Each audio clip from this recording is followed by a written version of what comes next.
ज़्यादातर लोग जो थे ढाका में बैठे हुए, नेवर थॉट। बदकिस्मती से फौज सरेंडर कर रही है आज शाम को। आप लोग बच्चे हैं सारे, तो सेफ्टी में जाइए। तो गोलियां एक्सचेंज हुई है, बहुत कत्ल वगैरह बहुत हुए, लेकिन अल्लाह के फजल है हमारे ऊपर कोई नुकसान ऐसा अटैक नहीं हुआ। अभी भी अगर ढाका में कोई मैच हो जाए ना, India Pakistan, they will support 90% Pakistan.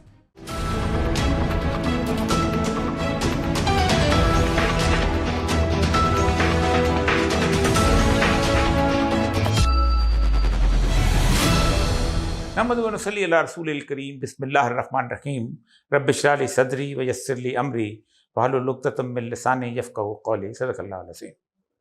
मौजूद ख़वातीन हज़रात, तारीख़ के साथ एक मकालमा, ए डायलॉग विद हिस्ट्री के एक नए एपिसोड के साथ आपके सामने हाज़िर ख़िदमत।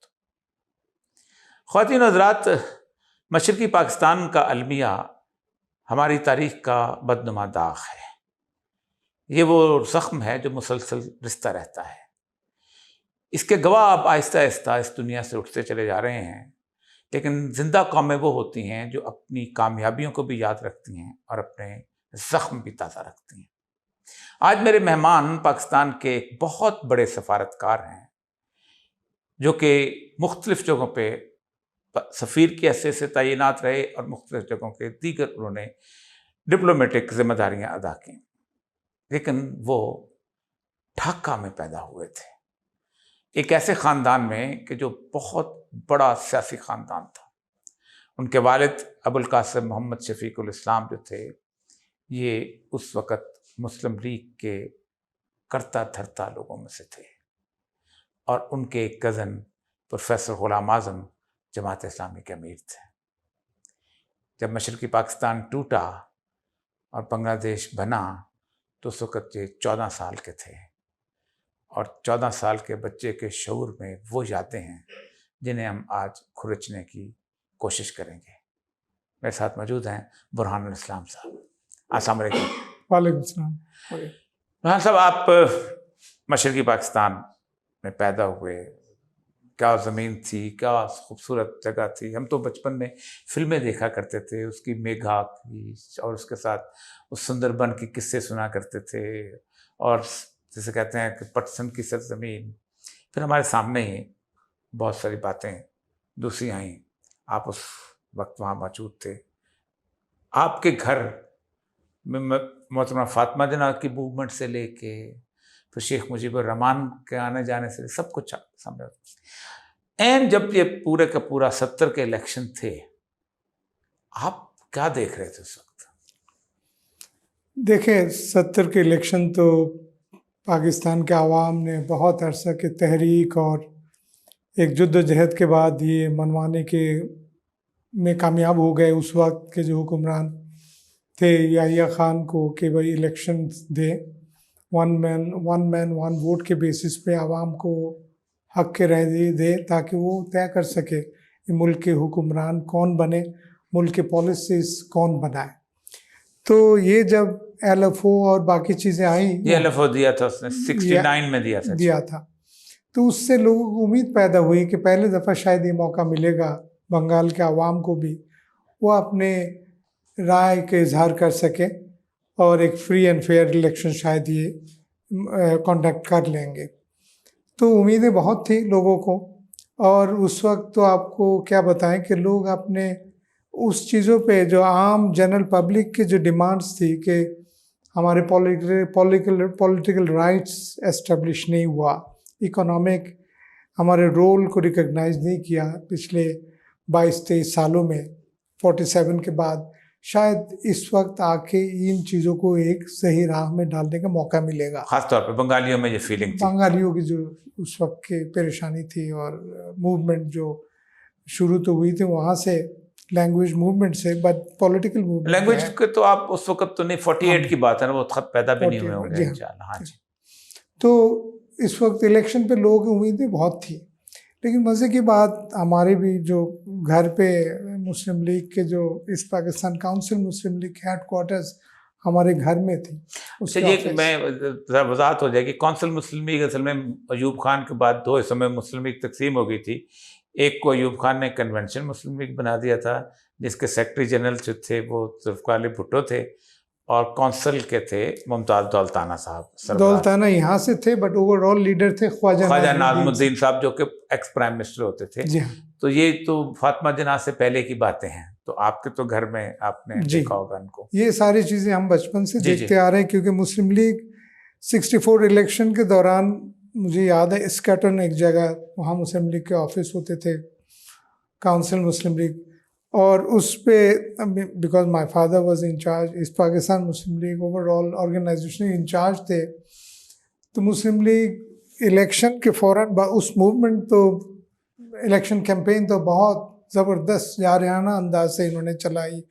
ट्रेन में सफ़र फातिमा जिन्ना के, उसमें साथ साथ चलना, उसमें शेख मुजीब भी साथ थे, क्योंकि एक तस्वीर हमने देखी है आपके वालिद शेख मुजीब और फातिमा जिन्ना की। जी हाँ, जी जी। इन लोगों ने वो तहरीक को चलाई। ये जहन में रखिएगा, second ranking in terms, Khwaja साहब अभी बुजुर्ग हो गए, 70s में हैं, तो ये लोग 40 लेट 40s के लोग हैं, ठीक, एक्टिव, एनर्जेटिक, पूरे मूवमेंट को आगे चलाना, ये डेमोक्रेसी की बात करें, रूल ऑफ लॉ की बात करें, उन चीज़ों को वो लोग प्रमोट कर रहे थे, तो वेरी एक्टिव थे मेरे वालिद साहब। तो फर्स्ट जो कंबाइंड ऑपोजिशन पार्टी के जो पहला इलेक्शन कैंपेनर थे, क्या उसकी डिजिग्नेशन थी, वो my father was doing it, it was on a monthly basis. ठीक।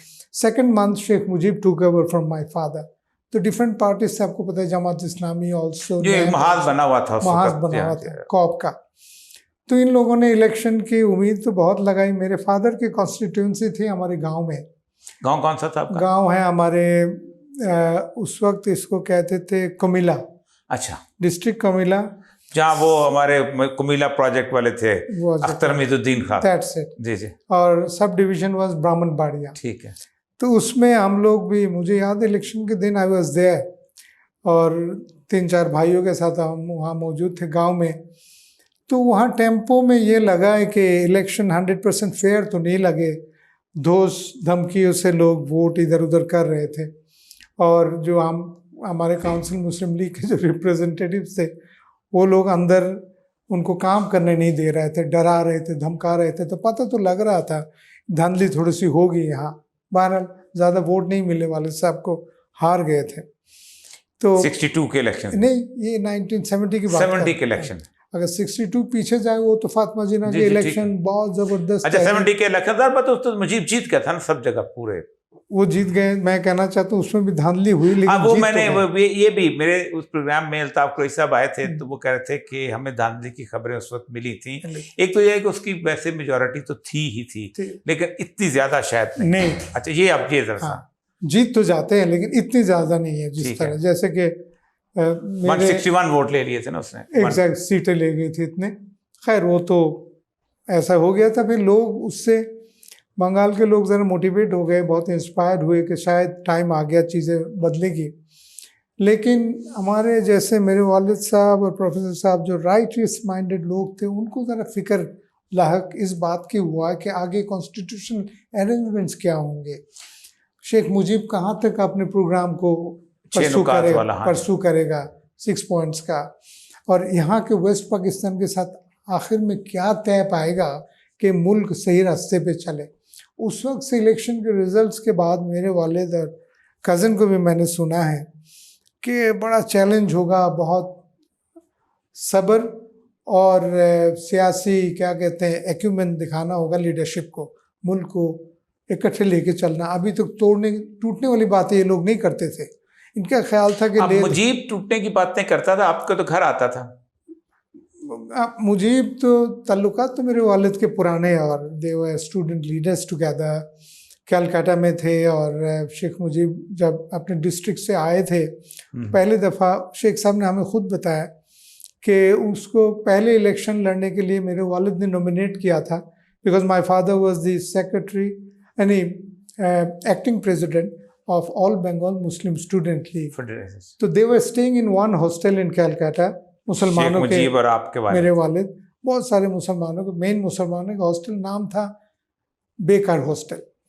तो शेख साहब ने जब 71 में हमें बताया, हमें घर के सामने हमारे यहाँ आए थे, मुलाकात हुई, वो कह रहे थे पहले मुझे सियासत पे जो आगाज़ तुम्हारे वालिद साहब ने मुझे बेसिक फर्स्ट असाइनमेंट और ट्रेनिंग दी है, तो मुझे उन्होंने नॉमिनेट किया फॉर द हॉस्टल कमेटी के चेयर, क्या कहते थे, प्रेसिडेंट कहते थे क्या, मैथ्स कमेटी के चेयरमैन, तो उसके लिए दिया। और जब तकरीर लिखनी थी, अंग्रेजी मेरी कमज़ोर थी, तो तुम्हारे वालिद साहब ने पहली तकरीर मुझे लिख के दी है।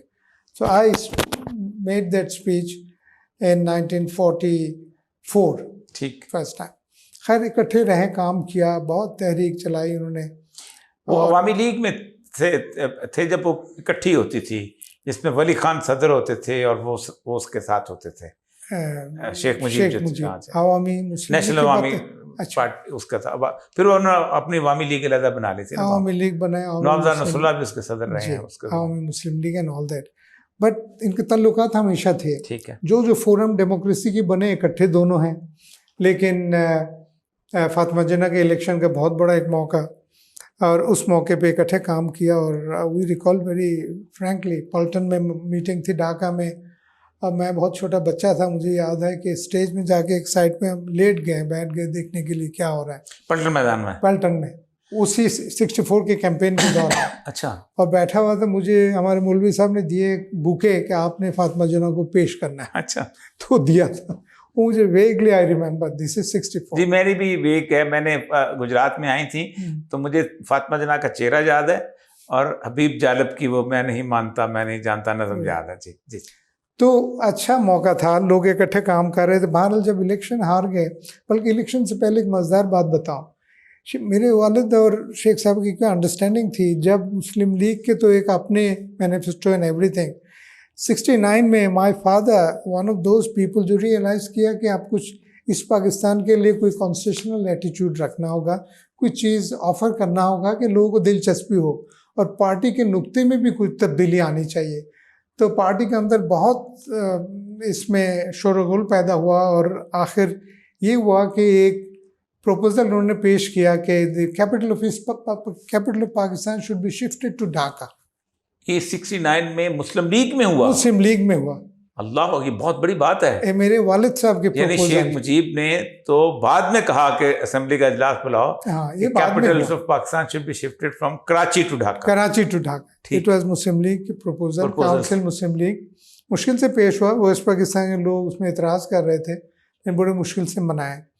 तो ये बैकग्राउंड पे रखें, शेख साहब ने इलेक्शन से पहले मेरे वालिद को ये कह चुका था, शफीकुल इस्लाम देखो, तुम्हारे पार्टी अगर इलेक्शन में मेरे साथ कोई इल्हाक करना चाहे, तुम्हें मैं 20 सीटें अभी से कह देता हूँ, हम कैंडिडेट नहीं खड़ा करेंगे काउंसिल मुस्लिम लीग के, अगर 20 के कैंडिडेट तुम करो।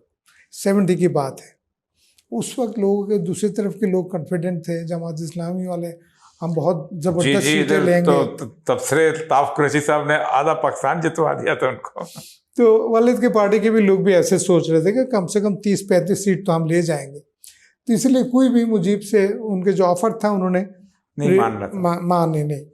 बहरहाल ये तो एक इम्पोर्टेंट स्टेज है। फिर आगे गए, वोटिंग हो गई। अब क्या होगा, डायलॉग वाज ऑन भुट्टो और मुजीब की। तो इस राइट के लोगों की मुजीब के साथ ठीक है, उन्होंने PDM कॉप में काम तो किया है, लेकिन इतने डायरेक्ट रिलेशनशिप किसी की नहीं थी। मौलवी फरीद थे, सब थे, प्रोफेसर साहब थे, मुस्लिम लीग के बेतहाशा लोग, फजल कादर चौधरी थे, ये लोग सब उस वक्त ठीक, मतलब हालांकि मुस्लिम लीग में 2 डिफरेंट धड़े थे, लेकिन उस वक्त इकट्ठे काम करने को तैयार थे। तो but this was the time, election हो गए, रिजल्ट्स आ गए, शेख साहब की सोच क्या, who would go and talk to him.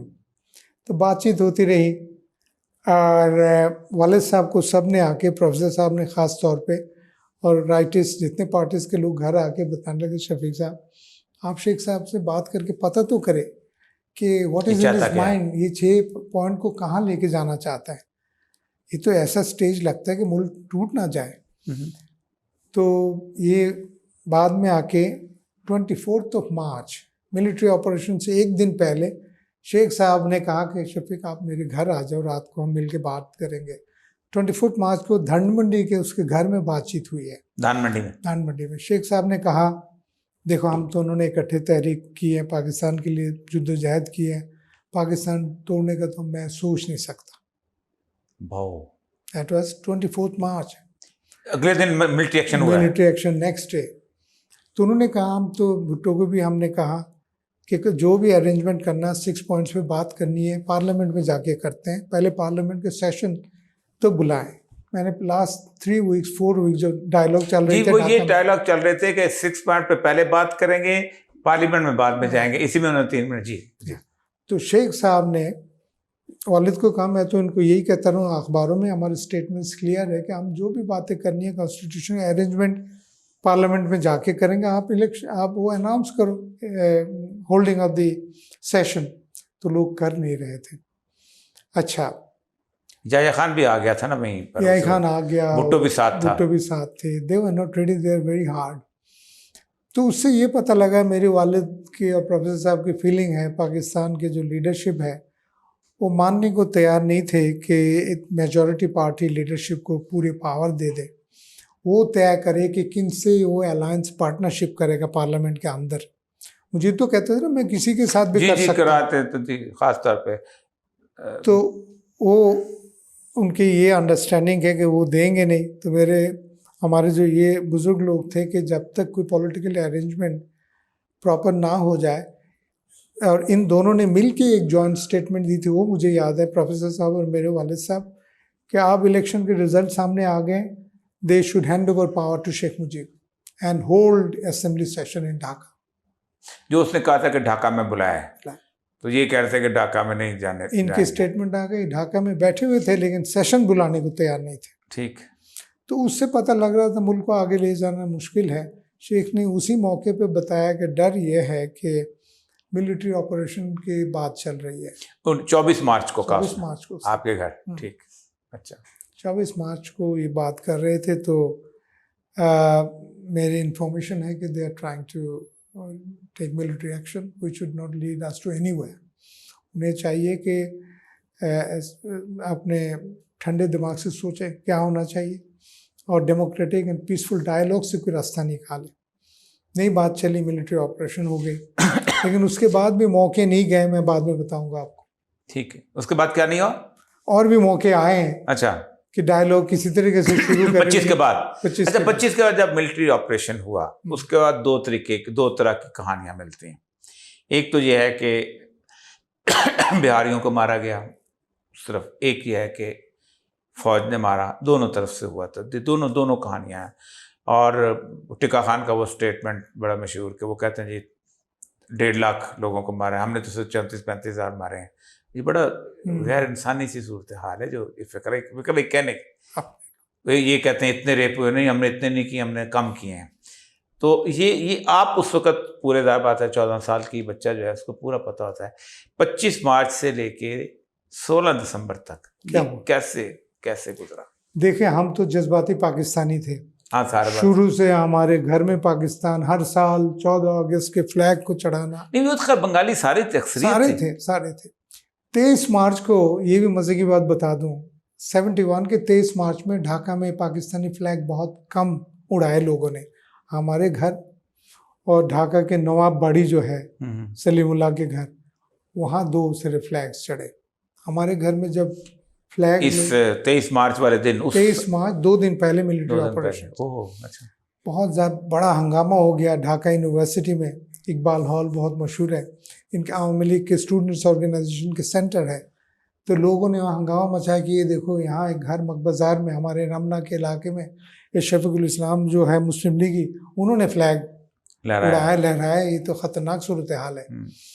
Sheikh साहब तक रिपोर्ट गई तो शेख साहब ने उस इलाके के जो मुस्लिम पार्टी के उनके जो MNA हैं, अलहाज अब्दुल्ला ज़हीरुद्दीन नाम है, कलकत्ता में बिहारी ओरिजिन आदमी है, उर्दू स्पीकर थे लेकिन आवामी लीग में थे। वो साहब ने वालिद साहब को फ़ोन किया।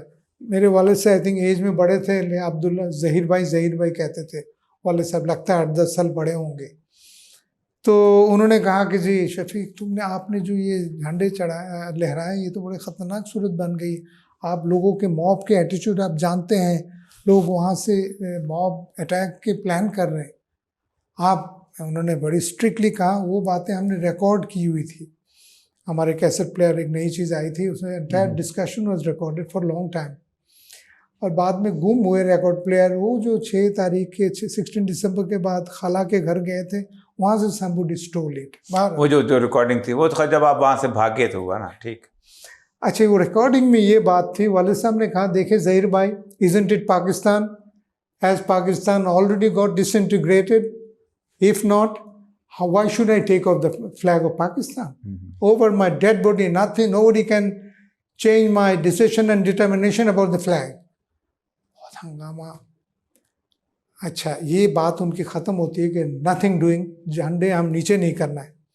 खैर, ये सुबह 12 बजे बात हो रही है, तो उन्होंने 2-3 बजे के बाद वाले साहब को ने कहा हम सबको, झंडे बस ठीक है, हम तो आमतौर 5 बजे तक रखते हैं, आज 4 बजे उतार दो आज, ठीक है। तो ये है सूरत हाल उस वक्त टेंशन की। आपने उतार दिया? हमने उतार दिया। ढाका में टेंशन है। जब इन्होंने मिलिट्री ऑपरेशन का शुरू किया, उस पर बहुत सारे, हमने कर्फ्यू लगा हुआ था 2 दिन, 3rd डे पे कर्फ्यू उन्होंने विड्रॉ किया था। हम क्या 13-14 साल के थे, हम ढाका शहर में निकले साइकिल लेके, प्रोफेसर साहब के 2 बेटे और हम 2 भाई, पूरे शहर गए, ढाका यूनिवर्सिटी तक गए। लगा था कि बहुत ही थोड़ा बहुत एक्शन कुछ ज़्यादा हो गया। डिटेल में नहीं जाता हूँ मैं, नहीं डिटेल करता कोई मतलब यह है कि जहाँ जहाँ गए मुझे ऐसा लगा जहाँ के हिंदू लोकेशंस थे ना, वहाँ तो मैसिव आर्सन, क्या कहते हैं, आग लगाई, जो भी लगाई है। तो हमारे जो दूध देने वाले ख्वातीन, सारे जो ग्वालिया होते, क्या सारे हिंदू थे, वो सब उस आग में मरे हैं सब। हमारे इलाके में रमना किला में, रमना रेस कोर्स हम गए, वहाँ एक आबादी थी उनकी ग्राउंड के अंदर।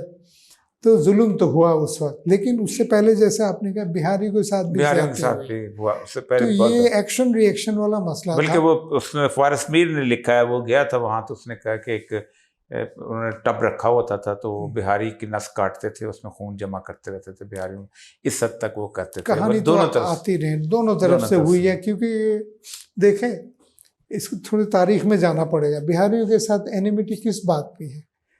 वहाँ के लोग ये समझते थे, ये जो उर्दू स्पीकर्स आए हुए बिहार से 47 में, ये तो बेसिकली इनकी बनती है पाकिस्तानी फौज और ब्यूरोक्रेसी के साथ, और उर्दू स्पीकिंग पंजाबियों को लोग कहते हैं जो होने लगा, ये तो उनके लोग हैं। और जो भी कुछ ये लोग गलत पॉलिसीज लेते हैं, मशवरा तो वो देते हैं, ये उनके सेंस हैं। और मार कुटाई लड़ाई के उनके भी लोग अच्छे खासे थे, लड़ने मरने वाले बिहार के लोग। तो ये एक एनिमेटी शुरू से रही है थोड़ा बहुत। उससे मसला ये हुआ, इन्होंने भी उनको मारा होगा, इन्होंने भी मारे हैं, होना नहीं चाहिए था, लेकिन ऐसा हो गया। और उसको स्केल डाउन करने का कोई तरीका नहीं था। ये जो लीडरशिप राइट के लेफ्ट के बड़ी कोशिश की, तो बिहारियों के ये जो कुछ हुआ इनके साथ ज़्यादती, आर्मी ने उसको बहुत स्ट्रिक्टली लिया कि हमारे उर्दू स्पीकिंग या पाकिस्तानियों के साथ जुल्म हुआ है, तो ओवर रिएक्ट किया। ये अब मुझे बताइएगा कि इन बिटवीन ये तमाम पार्टियां, जिनमें आपके वालिद भी शामिल होंगे यकीनन, क्योंकि ये सारी पार्टियों ने शेख मुजीब पे जब पाबंदी लग गई, तो फिर उन्होंने मैदान खुला देख के इन्होंने वहाँ पर सीटें बांटना शुरू कर दी।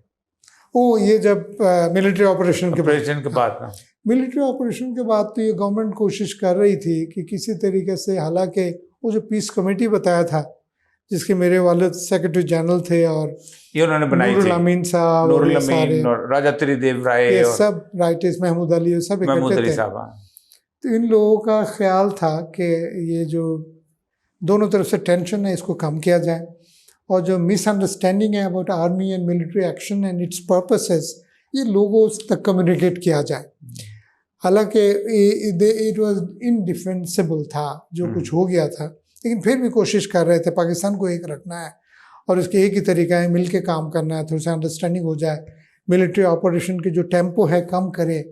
और ये समझा रहे थे। जो जनरल टिक्का खान के साथ 2-3 मीटिंग्स थी, तो इन लोगों के, मेरे वालिद ताया कज़न लोगों का ख्याल था कि कोई रिमोर्स नहीं था, को उनको अफसोस नहीं हो कि इतने लोग मार गए। अच्छा, टिक्का खान को अफसोस नहीं, ये तो ठीक है। ये तो बलूचिस्तान में भी जब टिक्का खान गया है तो उसको भी, उसका भी। और आप देखें कि मैं कई दफ़े से कहता हूँ, तकलीफ दे बात यह है कि टिक्का खान को पीपल्स पार्टी ने अपना सेक्रेटरी जनरल बनाया है और फिर उसको गवर्नर पंजाब लगाया है। ये मैं आपको भी यकीनन पता होगा, तो समझ आती है, तकलीफ अंडरस्टैंडिंग थी उनकी भुट्टो साहब के साथ। भुट्टो साहब के साथ थे। बहरहाल तो कोई समझौता की बात चल नहीं रही थी और मुझे इन लोगों ने जो बात बताई, वालिद साहब ने, मुझे याद है, इन्होंने कहा कि हमने तो टिक्का साहब को कहा है कि देखें आज के दिन एक्चुअली पाकिस्तान टूट गया, 25 तारीख को कहा। आपको रियलाइजेशन है जनरल साहब? जनरल साहब को रिप्लाई। तो इतनी ज़्यादा इस्तेमाल बेधड़क ताकत का ठीक, किसी मुल्क को एक नहीं रख सकता। समझाया था उन्होंने, नहीं समझे। बहरहाल उसके बाद थोड़ा बहुत स्केल डाउन हुआ, लेकिन 8-9 महीने जो लोग 25 मार्च तक या इलेक्शन के पोस्टपोनमेंट 3 मार्च तक, जो मैं कहता हूँ कि 80% लोग चाहते नहीं थे कि मुल्क टूट जाए जी, इकट्ठे कोई अरेंजमेंट हो जाए, एक साथ का इजलास बुलाया गया था ना, जो बाद में खत्म किया, उस वक्त तक थी होप, लोगों की उस वक्त होप थी मुल्क एक रहेगा, कोई अरेंजमेंट हो जाए and all that. Military operation के बाद वो ख़त्म होते गया। इसके बाद तो बिल्कुल ही ख़त्म हो गया। जो पाकिस्तान में रह गए थे इस पाकिस्तान ढाका में, समझे कि वो उनको रिफ्यूजी बन के इंडिया जाने का शौक़ नहीं था या उनको कन्वीनियंस नहीं लगी, तो रह गए, भाई ठीक है। बट थोड़े बहुत कमिटमेंट थी पाकिस्तान के लिए। बहरहाल रोशनी उनको नज़र नहीं आई, तो आहिस्ता आहिस्ता फिर जो कुछ हुआ हमने देखा है कि हमारे लोग तैयार नहीं थे डायलॉग के लिए। तब भी एक दफ़ा मेरे वालिद जब फॉरेन टूर पे जा रहे थे, दैट वाज ऑन 5 अक्टूबर 1971। अच्छा, जब ये क्राइसिस पूरे अरूज पे था। अरूज पे थे नूरुल अमीन साहब, बाकी लोगों ने कहा आपको लीगल बैकग्राउंड भी है, आप पार्टी की भी पोजीशन पॉलिटिकल जानते हैं, आप एक डेलीगेशन लेके बाहर जाए। तो 2-3 लोग थे, न्यूयॉर्क, मिडल ईस्ट, कायरो, आपके लेबनान उस वक्त बड़ा सेंटर, जेद्दा, इसके बाद गए आई थिंक यूरोप, फिर north America, parliament, senate, house of common, सबसे मुलाकातें करते रहे। फिर आवाम से भी बात करते रहे, तो समझ आई उनको भी कि हालात बहुत ख़राब हो गए। लोगों को वेस्टर्न मीडिया के प्रोपागेंडा भी इतनी थी कि डिफेंस नहीं कर पाए। BBC की पूरी डॉक्यूमेंट्रीज चलती थी। भुट्टो भी उस दौर में, आपको याद होगा कि एक इंटरिम गवर्नमेंट बना ली थी, एक इंटरिम इलेक्शन करवा लिए थे और सीटें बंदर बांट कर दी थी। पीपल पार्टी जिसका कोई कैंडिडेट नहीं था उसको भी 16-17 सीटें दे दी थी और भुट्टो को उन्होंने नायब वज़ीर आज़म और वज़ीर ख़ारजा लगा दिया था। जी मुझे याद है।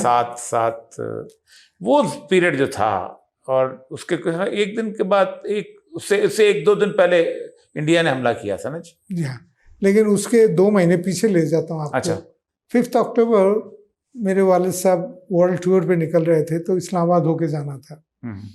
उन्होंने रिक्वेस्ट डाली कि भाई याह्या खान से मिलना चाहता हूँ, याह्या खान से। उनको मशवरा देना चाहता हूँ कि अभी भी टाइम है, कोई सोल्यूशन निकाल सकते हैं। अच्छा, उन्होंने कहा कि शेख मुजीब तो यहाँ जेल में है, एक डायलॉग उनसे ओपन करें। ठीक है, बहुत आसान था, बहुत आसान था कि शेख से करें, कोई हमारे में से कोई लोग अगर आप चाहे मिलाना चाहे मिला लें, कोई सोल्यूशन के लिए बात करें।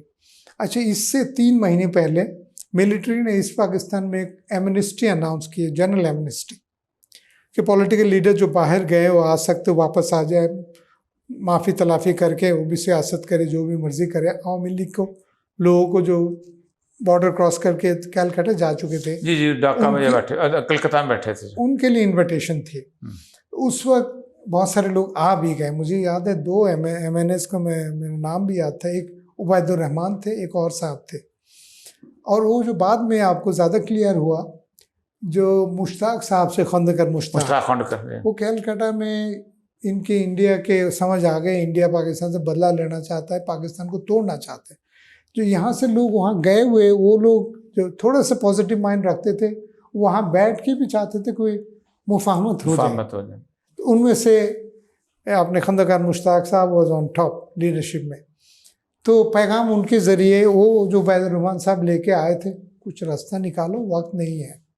फिर मिले याह्या खान से, वालिद आपके याह्या खान से मिले?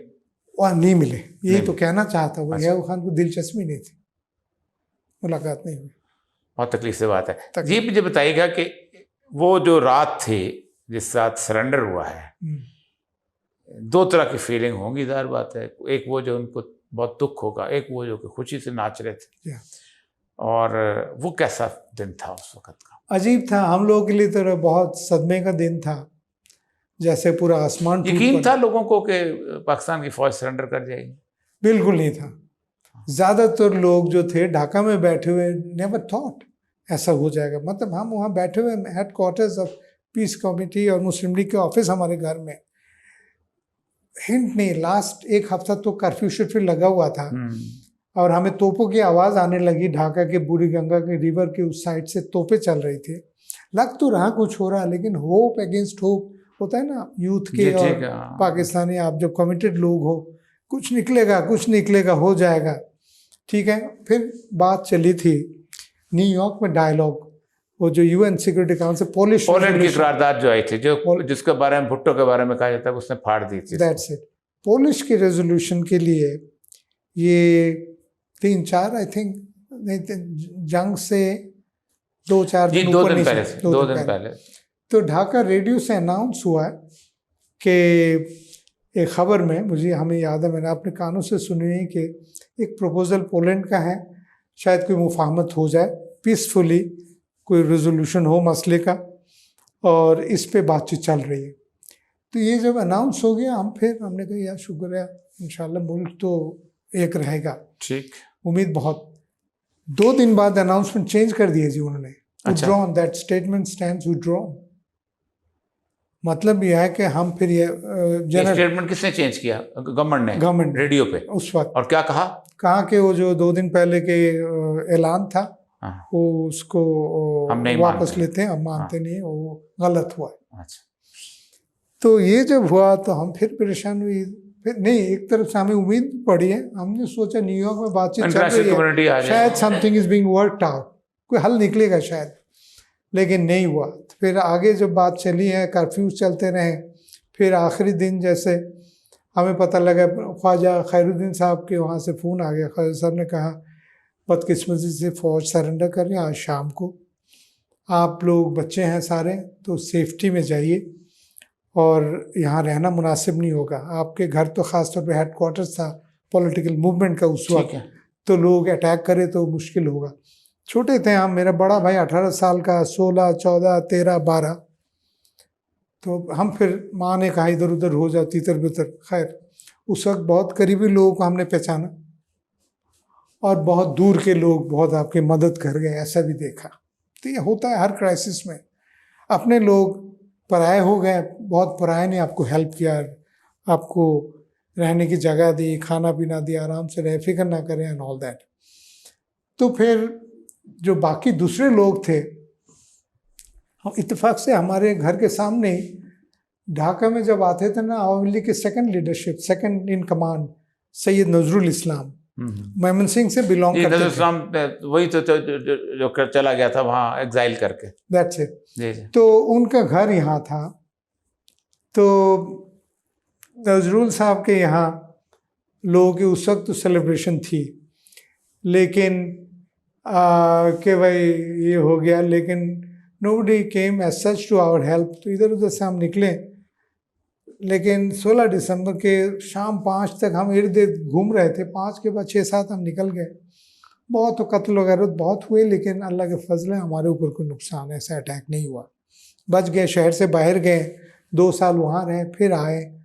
ऐसे ऐसे सिचुएशन इम्प्रूव हुआ। आपने पहले भी पूछा था, कॉलेज में दाखिला लिया, वापस आए।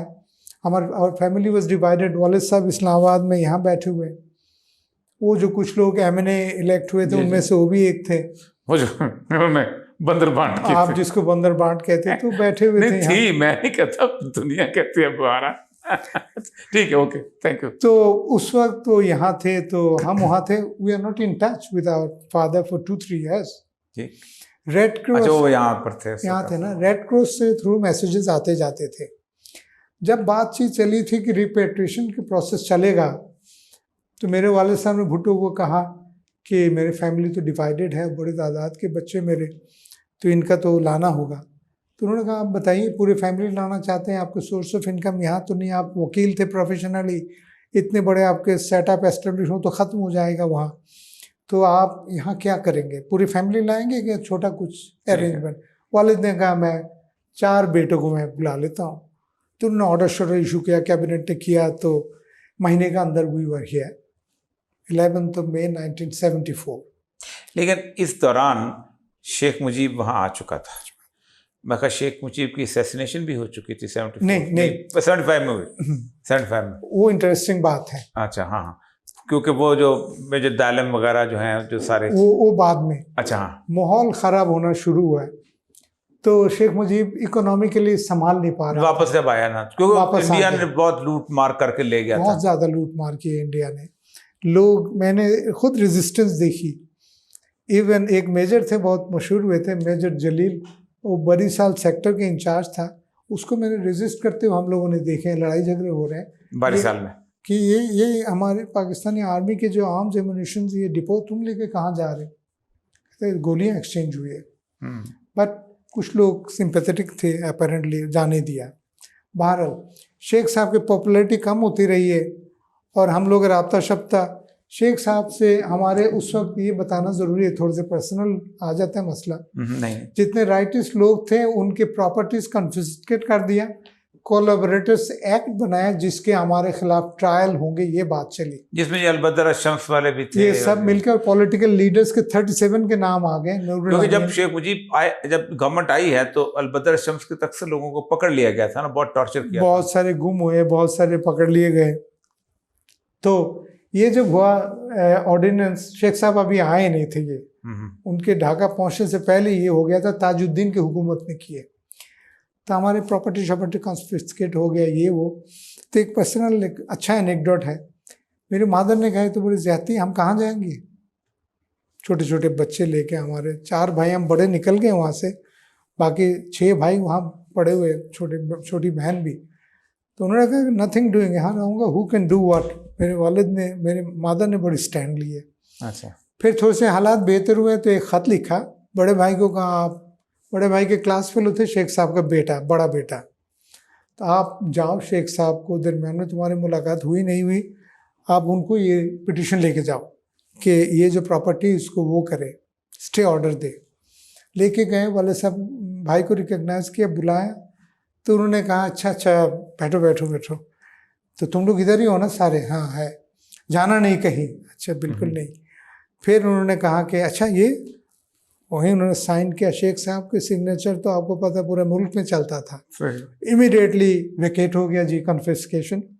मेरी माँ उधर, हालांकि 2 कमरे मुस्लिम लीग के ऑफिस के, आधा ही सब बंद रहा बहुत अरसा, लेकिन हम अंदर घुस गए, हम तो नहीं, भाई लोग, मादर। शेख साहब के पास जब गए, शेख साहब ने कहा मदर, माँ को सलाम कहना है। ठीक, बिल्कुल कहूँगा। तो माँ, तुम लोगों को तो पता नहीं होगा, तुम्हारे माँ की शादी पे 1948 में तुम्हारे माँ नाना के गांव में बारात जो गए थे मफीज मिनिस्टर के साथ, 12 लोग, मैं उनमें से एक था। तो फिक्र की कोई ज़रूरत नहीं है, तुम लोग यहीं रहो, I will take care of you. लेकिन अनसर्टनिटी बहुत हो गई शेख साहब के, अपनी पॉपुलैरिटी नीचे जा रही थी, हमें उससे हिम्मत नहीं बनी। हम लोग हमेशा चाहते थे किसी तरीके वालिद साहब के साथ रिकनेक्ट हो जाए। तो जब इनका प्रपोजल रेड क्रॉस ने भेजा कि आपके 4 के नाम आगे, तैयारी करें, हम तो खुशी से आ गए।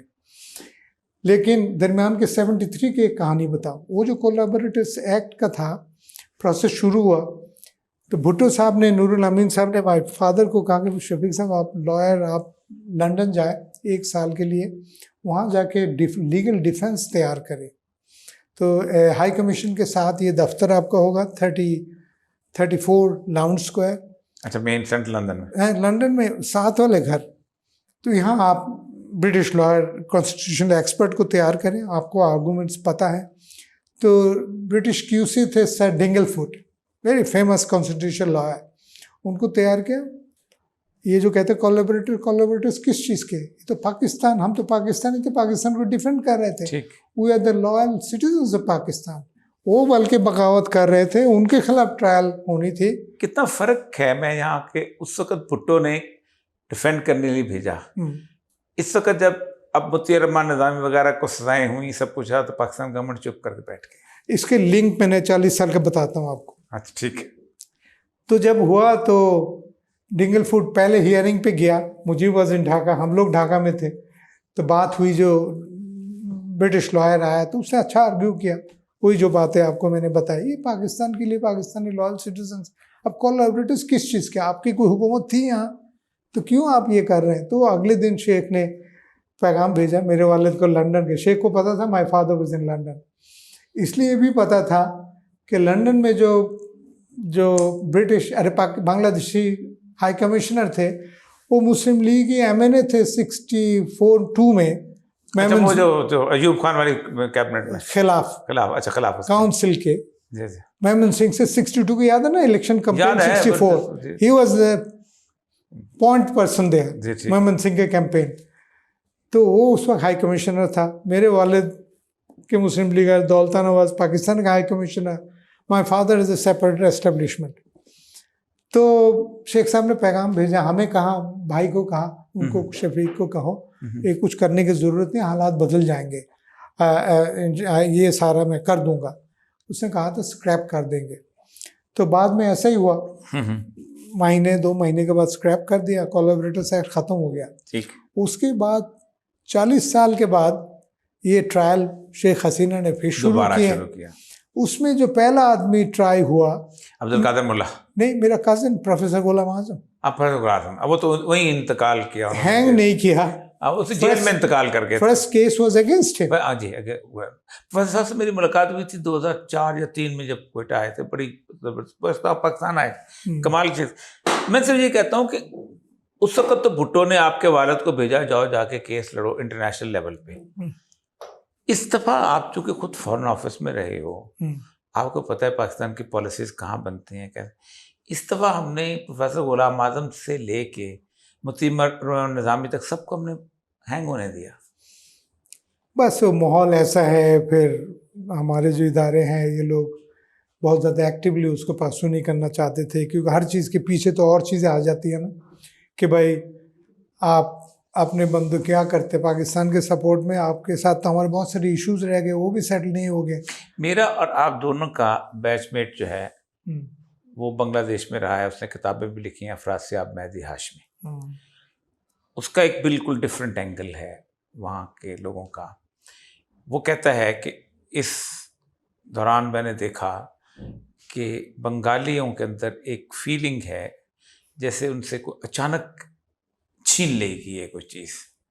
आप समझते हैं कि ये फीलिंग उस वक्त भी थी या आज भी है? क्योंकि आपके तो आप तो बंगाली अफरासी, आप मतलब बंगाली नहीं है। पाकिस्तान ने कुछ छीन लिया हमसे? नहीं, जैसे पाकिस्तान से जुदा होना जो है, ऐसे जब से अचानक छीन लिया गया, अचानक हमसे, बस जैसे कैसे हम हो गया, हम चाहते नहीं थे।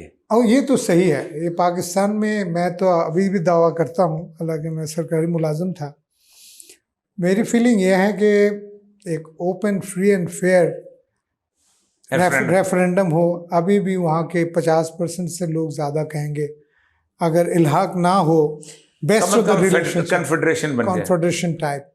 कहना नहीं चाहिए, कोई सुनेगा बुरा मनाएगा, बुरहान ने ऐसी बात कही है। नहीं करनी चाहिए। देखिए उस वक्त कन्फेडरेशन की बात की, देखिए अब मैं आपको बताऊं, जो 6 नुकात शेख मुजीब ने पेश किए थे, आज आपकी 18वीं अमेंडमेंट उसी 6 नुकात के ऊपर है। बिल्कुल, उस वक्त मान लेते तो उस वक्त मान लेते पूरी 6 नुकात, बल्कि ये 18वीं अमेंडमेंट 6 नुकात से ज्यादा है, कुछ 2 हाथ आगे है। उस वक्त शेख मुजीब को अच्छा नहीं लगता था। यही तो बात है ना, शेख तो तैयार थे, और ये जो हमारे लोग कहते थे ना कोई हल निकालो, तो ये तो कहते थे ना, आप 6 पॉइंट के ऊपर तो मैंडेट मिला हुआ उसको, ठीक है ना। आवाम को तो पता नहीं है नीटी ग्रिटी क्या है, ऐसी बात नहीं, ऐसी बात नहीं है नीटी ग्रिटी, लेकिन उस वक्त लोग सुनने को तैयार नहीं थे 6 पॉइंट। तो इसको मेरे वालिद साहब लोग और ये जो याहिया को मिलना चाहते थे, यही कहना चाह रहे थे, यार ये जो मांग रहा था कोई कॉन्फेडरेशन टाइप के अरेंजमेंट की बात कर लो शेख से। एक कहा जाता है कि चेन ऑफ कमांड में 3 कमांड्स हैं। आपको वालिद ने भी बताया होगा और लोग भी। साहबजादा याकूब अली खान इनकार करते हैं, बाकायदा लेटर लिखा, उनको डिमोट कर दिया गया, लेफ्टिनेंट जनरल से मेजर जनरल बना दिया गया। टिक्का खान और सबसे फिर वर्स्ट या वो जो था न्यासी, न्याजी के आने के बाद जो है वो पूरे का पूरा जिसे कहते हैं यूं हो गया था, अब पॉइंट ऑफ नो रिटर्न पे आ गए, ऐसा था? अब देखें, पॉइंट ऑफ नो रिटर्न हमें तो वहाँ नहीं लगता था। अच्छा। ये जो हम लोग जो थे, राइट, हम तो कहते हैं रास्ता निकालो। वो जो वहाँ से जुलाई में लोग आए हुए हैं सरेंडर से 5 महीने पहले, तो एक बड़ा ग्रुप चाहते थे कि अगर कोई रास्ता निकाल लो, हम हल्ला बोल दे वापस चले जाते हैं, लेकिन हमारे लोग तो यहाँ नहीं थे। यहाँ वाले वेस्ट पाकिस्तान में अनार खान जो है वो एक स्पेशल ब्रांच का आदमी था जो शेख मुजीब के साथ, क्या नाम? अनार खान। अच्छा। जेल में उसके साथ, जेल में साथ था। आपने उसका इंटरव्यू सुना होगा, सुपरिटेंडेंट क्या था? वो कहता है कि शेख मुजीब को जब पता चला है कि भुट्टो जो है, बनको को भुट्टो से मिलने आया था, तो कि भुट्टो जो है वो वजीर आजम हो गया है और न सदर हो गया है, तो वो धड़े मार के रोया और 3 घंटे के लिए उसने अपने आप को बंद कर दिया और हमें कहा कि गवाह रहना, मैं पाकिस्तान तोड़ना नहीं चाहता था। और ये तो आप भी उसकी गवाही दे रहे। आपके अब राब्ते हैं ईस्ट पाकिस्तान में, मशरक़ी पाकिस्तान में। मशरक़ी पाकिस्तान, हम तो मशरक़ी पाकिस्तान, अब बांग्लादेश है। बांग्लादेश में बहुत सारे पाकिस्तानी जाकर कारोबार भी करते हैं, माशी सूरत हाल भी अच्छी है, सब कुछ है। एक अहम बात यह है कि बांग्लादेश और इंडिया की सरहद जो है, ये सबसे खूनी सरहद है। वहाँ से लोग क्रॉस करते हैं और रोज़ तस्वीर आती है कि फेंस के ऊपर मारे जाते हैं गोली से। 1 करोड़ के करीब बांग्लादेशी जो हैं वो मशरक़ी पाकिस्तान वाले जो हैं वो इंडिया में जाके मुलाजमत करते हैं और NRC का मसला वहाँ पर बना हुआ है। दूसरी चीज़ ये है कि बांग्लादेश से औरतें जो हैं उसकी स्मगलिंग का अभी भी 50,000 पर ईयर जो है इंडिया में। ये जो डार्क साइड आई है आफ्टर इंडिपेंडेंस, कि ये पहले नहीं होता था, 70 से पहले नहीं होता था, कोई बंगाली इंडिया में जाकर नौकरी कर नहीं सकता था, कोई और। ये इस वक्त क्या इकोनॉमिक फ्रूट्स हमें दूर से नजर आते हैं जो वहाँ है ही नहीं, हम जो रोज बातें करते हैं यहाँ? आई डोंट नो, ये हो सकता है कहानी थोड़ी से अब इस वक्त सिचुएशन मेरे हिसाब से थोड़े से बेहतर होंगे। बेहतर तो हुई है, मैं बात कर रहा हूँ 71 के फौरन बाद, एग्जैक्ट इस वक्त देखा ना, असम में 85 में जो लड़ाई हुई थी वो ये थी कि ये बांग्लादेश से लोग आए हुए हैं, हमारा इलाका ख़राब कर दें, तो उसके बाद मुझे राजीव ने जाकर सुलह कराई थी। अब हालात बेहतर है आपके नज़दीक का? आप बेहतर हैं, और ये जो औरतों को जाना और ये वो बॉर्डर क्रॉस करके इकोनॉमिक, वो जो शेख मुजीब जिसकी वजह से अनपॉपुलर हुआ था, ये सारी चीज़ें हैं। लेकिन अब मुझे लगता है इन्होंने इंडिया के साथ थोड़ा बहुत मुफाहमत मुनासिब कर लिया इकोनॉमिक रिलेशंस की। ये हसीना के आने के बाद? हाँ, शेख हसीना में पिछले 10, 15, 14 सालों में काफ़ी इम्प्रूवमेंट है, मैं समझता हूँ। बहुत सारे इकोनॉमिक प्रोजेक्ट्स आप देखें, आई थिंक इंटरडिपेंडेंसी बनी है और दोनों तरफ के बॉर्डर्स के लोगों को फ़ायदा हो रहा है। तो मैं समझता हूँ कि आप वो जो बातें, जो नेगेटिव साइड्स थे या जो अफरत से आप कहे गए, बाकी लोग, मेरे ख्याल में आप इतने प्रोमिनेंट नहीं है वो बात, अब नहीं रही। आप इकोनॉमिक बेनिफिट्स, ये बांग्लादेश की इकोनॉमी के फिगर्स बड़े अच्छे जा रहे, इंडिया भी कुछ चीज़ों पे रश भी करते हैं, तो आई थिंक वो इश्यूज़ नहीं है, साथ साथ रहना चाहते हैं। लेकिन मज़े की बात है, वो जो 2 नेशन वाली बात है, आप इकट्ठे गुजारा तो कर लेंगे, लेकिन जब उसूल की बात आ जाए, 2 कौमें हैं, आप हिंदू हैं, मुसलमान हैं। कौम 2 कौमें, तो बांग्लादेश भी 2 कौमी नजरिए पे कायम हुआ है, वरना तो बंगाली एक हो जाते ना, वरना तो कलकत्ता हेडक्वार्टर हो जाता। एग्जैक्टली, ये बहुत सारे लोगों को हैरान किया। हाँ, ये तो एक और देखे ना, एक और मुल्क 2 कौमी नजरिए पे कायम हुआ। ये झूठ बोलता है कोई नेशनलिटी की बात, नेशनलिटी भी होता तो फिर तो कलकत्ता उन्होंने कहा खबरदार, ये तो मलीश मुसलमान है, हमारे साथ ना रहो। क्या आप समझते हैं कि इस सारे अरसे के बाद ये जो पूरे का पूरा एपिसोड गुजर गया हुआ है, ये जो सूरत हाल बिल्टअप हो गई है, हमारे यहाँ एक रिपेंटमेंट आ रही है, एक फिक्रा आता है कि देखिए बंगाली आज़ाद हो गए, हमसे बहुत बेहतर हो गए, हमारी हालत देखें इकनॉमिक, क्या हम दोबारा किसी फोरम पे, किसी जगह पे इकट्ठे दोबारा, क्योंकि हमारी तो उतनी दुश्मनी नहीं है जितनी दुश्मनी जो है वो हमारी इंडिया के साथ बिल्टअप हुई है, बंगाल के साथ तो नहीं है। लेकिन क्या बंगाली आज भी समझते हैं कि हमने चूँकि आज़ादी हासिल की थी? मेरा ख्याल है बहुत पॉजिटिव सेंटिमेंट है पाकिस्तान के लिए, और वहाँ के लोग वेल विशर्स है पाकिस्तान के। कभी ठीक है जनरेशन में गैप, 2 जनरेशन बाद की हम बात कर रहे हैं, लेकिन अभी भी somehow for many reasons Pakistan को अप्रिशिएट करते हैं। पाकिस्तान के क्या बताएं, मुख्तलिफ चीज़ें हैं। मुझे प्रोफेसर गुलाम आजम साहब, आपके तो कज़न आप, उनसे मुलाकात हुई थी तो उन्होंने पूरा इस हिस्से का एपिसोड बताया था कि जब पाकिस्तान मैच जीता था ढाका हाँ में, हाँ वो तो चीज़ 70 बैल ज़िबा किए थे वहाँ पर लोगों ने और खुशी से नाचे थे। तो इतनी अभी तक मोहब्बत की फीलिंग्स हैं। अभी तक वो सेंटिमेंट है। अच्छा। अभी भी अगर ढाका में कोई मैच हो जाए ना, India Pakistan, they will support 90% Pakistan. Burhan, बहुत बहुत शुक्रिया, खुश रहें, अल्लाह ताला आपको मज़ीद खुश रखे, और आप जैसे लोग जो हैं जो इतनी ऑर्डील करके इस पाकिस्तान पहुँचे, और काश आपकी, आपके वालिद की, आप जैसे लोगों की सुनी जाती तो आज हम यहाँ ना आते। नाज़रीन, बुरहानुल इस्लाम उस नस्ल से ताल्लुक़ रखता है कि जिसने इस पाकिस्तान का दुख ओढ़ा है और पाकिस्तान का दुख महसूस किया है। ये लोग गनीमत थे। उस वक़्त अगर सुनी जाती इनकी बातें और इनके बुज़ुर्गों की बातें, तो शायद आज हम यहाँ मातम न कर रहे होते। इजाज़त दीजिए, अल्लाह ने के बाद।